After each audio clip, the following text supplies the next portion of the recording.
Why do Russians tolerate their own soldiers being slaughtered as if human lives were scraps of paper? Why do we hear daily reports of executions, torture, and bombings of peaceful cities? Not as shameful scandals, but as ordinary events. To outsiders, it's shocking. To many inside Russia, it feels disturbingly familiar. Because war, at its core, is nothing more than the suspension of the criminal code.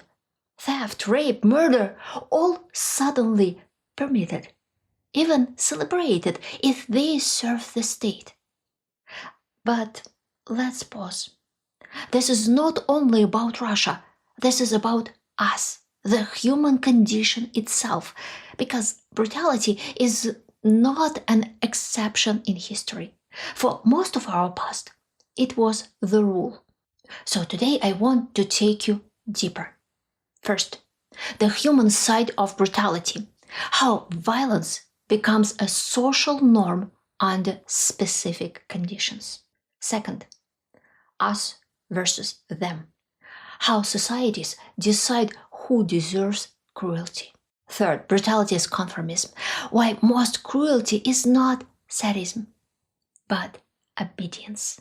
Fourth, the game of dominance and status, how humiliation and hierarchy turn cruelty into ritual.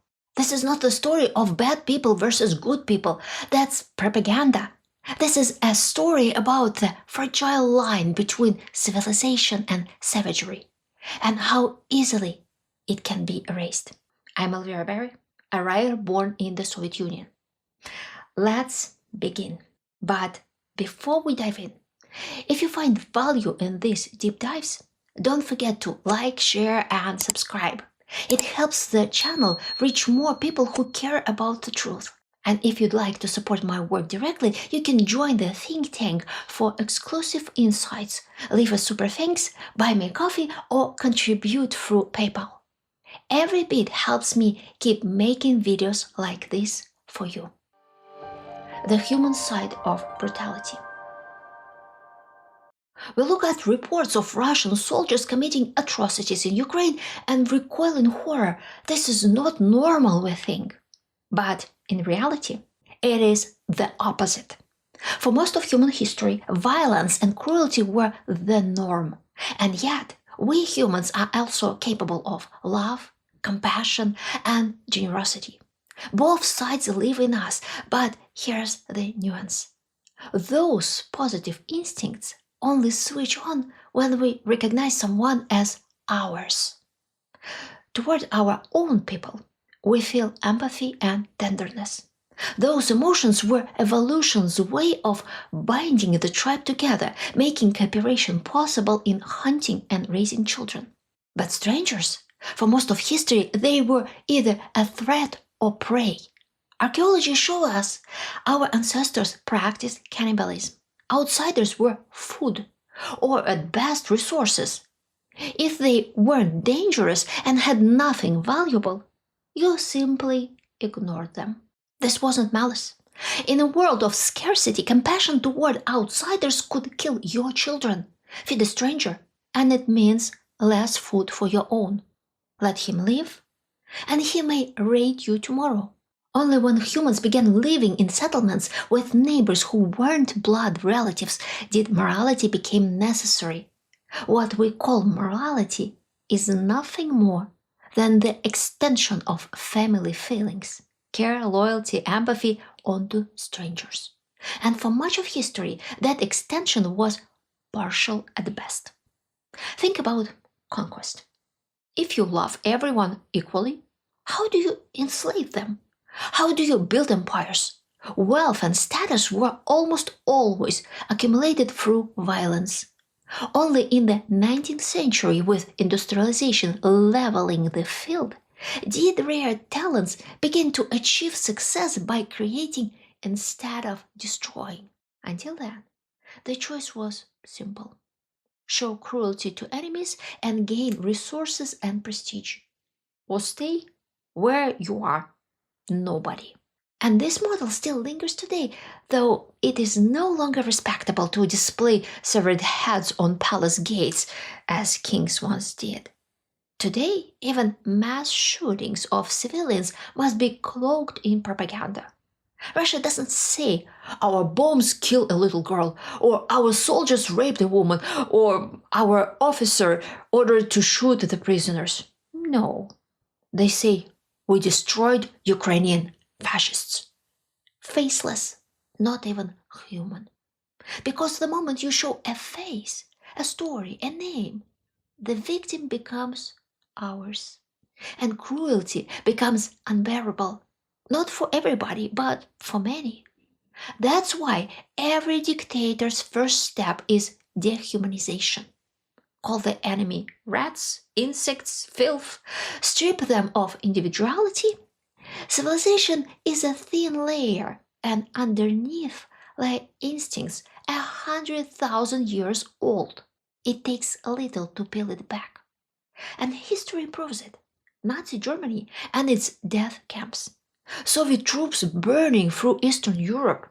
American boys torching Vietnamese villages. Japanese soldiers beheading civilians in China. Not prehistoric savages in skins, but educated men in uniforms and suits. Propaganda doesn't have to be brilliant, it only has to be comforting. If it tells us what we want to believe, if it spares us unbearable truths, we will lean toward it instinctively. I see this in my own Russian friends and relatives. For them, calling Russia an aggressor is unbearable, so they don't believe it. And when reality becomes undeniable, they parrot propaganda and dehumanize Ukrainians. Not because they are ignorant, but because it is the only way to defend their psyche from collapse. My task is the opposite, to humanize, to tell stories that make strangers feel like family, to show the hidden corners of the soul. That's why I've returned to writing a new novel, the story of a Moscow bank vice president with a terrible secret. Her daughter lives in Kiev and helps the Ukrainian army. Then one day the daughter vanishes, and the only person who can help her is an American vlogger she once loved in her student years, before the KGB tore them apart. How to dehumanize a neighbor. Let's examine the mechanics of dehumanization, because without it, modern cruelty cannot take hold. For years, Putin's propaganda worked like a slow expert surgeon, cutting away the humanity of Ukrainians in the eyes of many Russians. That was not easy. Millions of Russians have relatives, colleagues, and friends in Ukraine. When you know someone's name, laugh at their jokes, remember their childhood, it is very hard to stop seeing them as kin. Personal ties are the strongest natural antidote to propaganda, yet the regime discovered a formula that overrode those ties. Step 1. Weaponize a shared trauma. In the Soviet Union, almost every family carries the memory of losses from the Second World War. The word Nazi in that context is not merely a political label. It is a symbol of absolute existential evil. Repeat for years that in Ukraine, Nazis hold power, and the metaphor sinks into fact for many. Repetition makes a narrative feel like truth. Step 2. Show the worst and imply it is everywhere. State TV and social channels replayed crowds with hateful anti-Russian slogans, sometimes genuine, sometimes faked.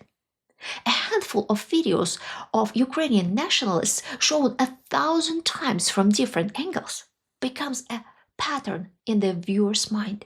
The brain is built to respond to patterns. Constant exposure makes a minority look like a majority. Step 3. Separate personal acquaintances from the regime. The ordinary viewer begins to make a mental split. My cousin, my colleague, innocent. The Ukrainian state, contaminated. Relatives become victims of brainwashing. This psychological partition allows people to pity an individual while hating the abstract whole. The result, private affection and public hostility can coexist comfortably. Step 4. Amplify cultural and linguistic anxieties. When the Ukrainian government moved to strengthen the Ukrainian language and cultural institutions, the Kremlin media framed this as the oppression of Russian speakers. For millions in eastern Ukraine, Russian is their mother tongue. Portraying language policy as persecution fed a narrative of victimhood. And the long-standing trope that the West, especially the United States, pulls the strings and you get a tidy conspiracy. They, the West, installed them, the Nazis, to rob and weaken us, the Russians. It sounds coherent to someone whose world is shaped only by state channels. Step 5. Make disbelief socially comfortable. If your TV tells you that your country is a liberator, while social media shows you the crimes of your army, the easiest escape from cognitive dissonance is to trust the sources that protect your identity. When Ukrainian friends call and cry, "We are being bombed," many Russians don't believe because belief would force a painful truth. Their side is the aggressor. It is psychologically cheaper to accept the narrative that exonerates your tribe. Step 6. Create a social architecture of silence. When the war started, people began blocking each other on social networks, stopping calls, and severing friendships. Business contacts also evaporated. That social rupture produces the impression that Ukrainians have been brainwashed. Why else would they resist? The silence becomes proof in itself. When neighbors and relatives stop answering, the propaganda fills the gap with explanations that absolve the listener. They are manipulated. They are led astray. Step 7. Convert national achievements into personal glory. Human beings crave meaning. Ordinary people gain a sense of significance by attaching themselves to something greater, the nation. Olympic medals, space launches, science, literature, all of these become our achievements. The army, in this psychology, is also ours. If our soldiers are attacked, the instinct is to rally around the leader who promises protection or revenge. So people mend camouflage nets, pack care parcels, donate to drone funds, not because they enjoy violence, but because belonging feels necessary. But once you've invested your identity and energy, admitting error means losing face, reputation, and the self you've built. Step 8. Rename the victim, then kill empathy. Propaganda trains linguistic shortcuts that make violence moral. In Russian slang, one word for Ukrainians become ukrop, dill. The process is simple and poisonous. Turn a person into an edible plant-like object and then talk about mowing them down. Euphemism neutralizes horror. You do not murder a named person, you deal with a faceless deal. This is how neighbors become strangers and strangers become targets, not by magic, not by innate cruelty, but by careful social engineering, using traumas, images, language, selective facts, and the natural human need to belong. Brutality as conformity. All right, you may say. It's easy to dehumanize people you only see on television. It's easier still to dehumanize those who fall under your rockets and bombs when you never meet them. And sure, many of your relatives in Ukraine have blocked you, so you no longer speak with them. But how do we explain ordinary men and women, the ones conscripted into the Russian army? suddenly committing monstrous acts against very particular people, prisoners, civilians, and the local dissenters. Let's be blunt. There's psychopaths. People who take pleasure in others' suffering. For them, a criminal order is permission to do what they want without fear of punishment. But they are rare. The real puzzle is what happens to otherwise ordinary men, husbands and fathers, when they are placed inside a brutal machine and told to obey. This is mass conformity of the little man. Decades of psychological research show the truth. When a high status, one of ours, gives an order to harm on other, many people obey, especially those who already feel powerless. Milgram's shock experiments are not an academic curiosity. They show that if an authority figure in a white coat or uniform tells you to press the button, a shocking number of people will comply because they assume the authority knows best.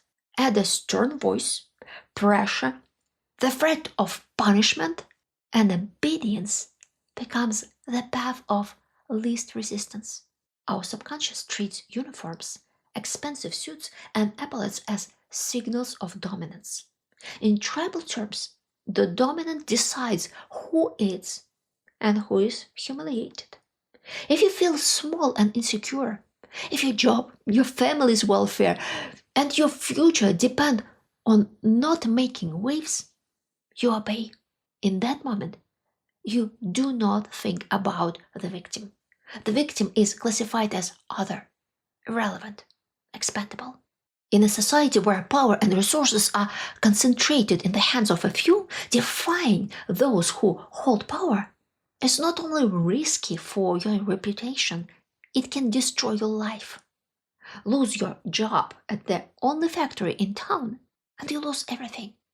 Get expelled from university for dissent, and you are pushed toward the draft. Try to hide from it, and you live in permanent precarity, a second-class existence inside your own country. And what about the courts? Laughable. If a big boss turns against you, no lawyer will save you. They can ruin you financially, frame you with planted drugs, or accuse you of discrediting the army. There's no empire in this game. The rules are written by those with the guns and the money. So, survival logic becomes simple and savage. Your strategy resembles the small crawfish in a coral reef.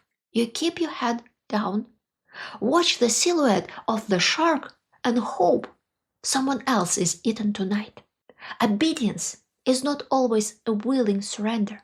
It is often a calculated attempt to survive. There is also the mechanics of sunk costs and reputation. Once you've knitted camouflage nets, donated money, or posted about the cause, your identity is tied to it. Admitting you were wrong would cost social standing, income, and the self-respect you've been clinging to. It is easier to continue than to confess. The game of dominance and status. Another form of cruelty is the game of dominance. Every primate species that lives in groups has hierarchies, and those hierarchies determine everything: what you eat, who you mate with, and whether you are respected or humiliated. For our species, public humiliation is not an accident, it is a norm. That is how power is displayed and reinforced inside the group. Children act on these instincts freely, though adults restrain them. Teenagers, by contrast, resist adult control, so their raw tribal instincts show through in full. That's why middle and high school often feel unbearable. Groups constantly test who submits, who resists, and who looks dangerous. The pattern is universal. Whether groups are closed and escape is impossible, schools, prisons, ships, armies, even corporations, ancient instincts thrive. Hierarchies form, outsiders are marked, and cruelty becomes ritual. Cruelty here follows three main patterns. Case 1. The dominance mark. When a leader singles out a victim, the rest join in. It is both a performance of the leader's power and a warning to everyone else. This could be you. The victim is symbolically expelled from the tribe, stripped of belonging. History gives us examples on a grand scale. Jews in Nazi Germany were forced to wear yellow stars, barred from work, schools, and public life, while pogroms and killings were excused or celebrated. The same ritual humiliation is visible in today's Russia. Opposition voices are branded foreign agents and forced to stamp every article, video, or post with a public confession. This material was created by a foreign agent named so-and-so. Their books are banned, their jobs stripped away. Society looks away, even when it pities them, because stepping in would mean sharing their fate. Fear secures the dominance position, and so cruelty must be public and loud. Case 2. Displaced aggression. No one wants to be at the very bottom of the ladder. Our struggles with self-esteem grow from this primal fear. To be worthless is to risk expulsion or even death. So people instinctively look for someone weaker to push down, just to feel less low themselves. The greater the humiliation they've suffered, the harsher the cruelty they inflict. Parents snapping at children, petty bosses lashing subordinates, older siblings bullying younger. All are fueled by the same instinct. The popular saying captures it. Slaves dream not of freedom, but of becoming masters. The Russian army is full of such displacement. Junior officers, berated and threatened by their commanders, vent their humiliation on soldiers, sending them on suicidal missions. Ethnic minorities, who endured years of mockery at home, form gangs in the trenches, robbing and beating Russian conscripts. Yesterday's insult becomes today's revenge to people who have nothing to do with the original injustice. Case 3. Cruelty as entertainment. The darkest form of all is cruelty for fun. Yet even this has roots in our evolutionary past. Humans are nomadic primates.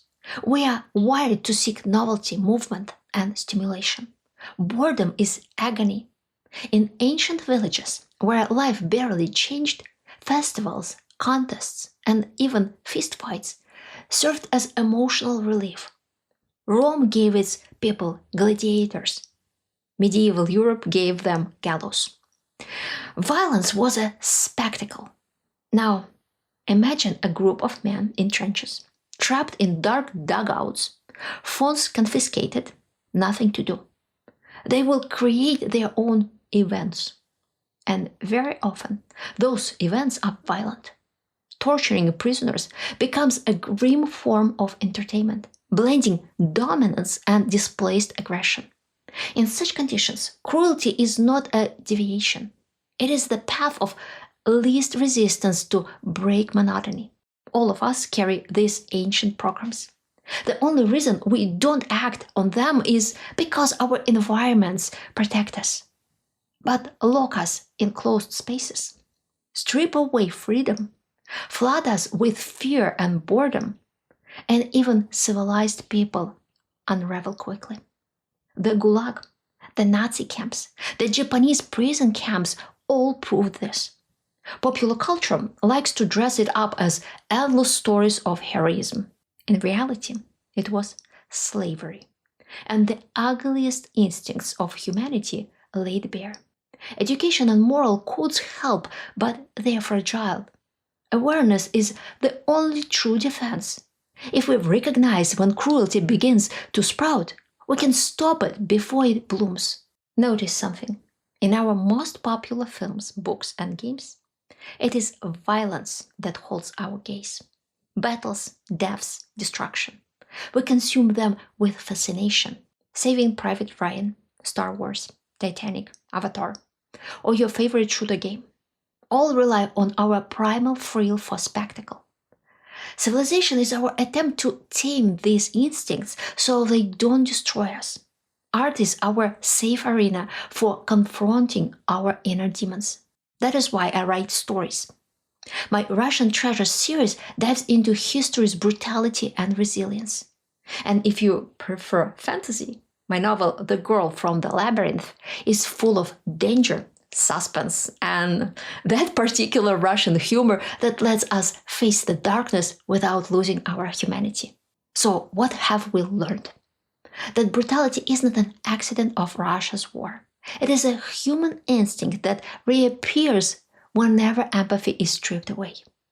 What makes Russia different is the way its system has normalized cruelty, turned it into a tool of conformity, and hidden it behind propaganda. These same instincts live in all of us. Civilization is only a thin layer.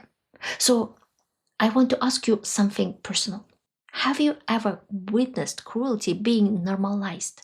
In school, at work, in the military, even in your own community? How did people around you react? Did they resist? Or did they go along with it? Share your experience in the comments. I read them all. And if this video made you see things differently, share it with someone else. Thank you for watching.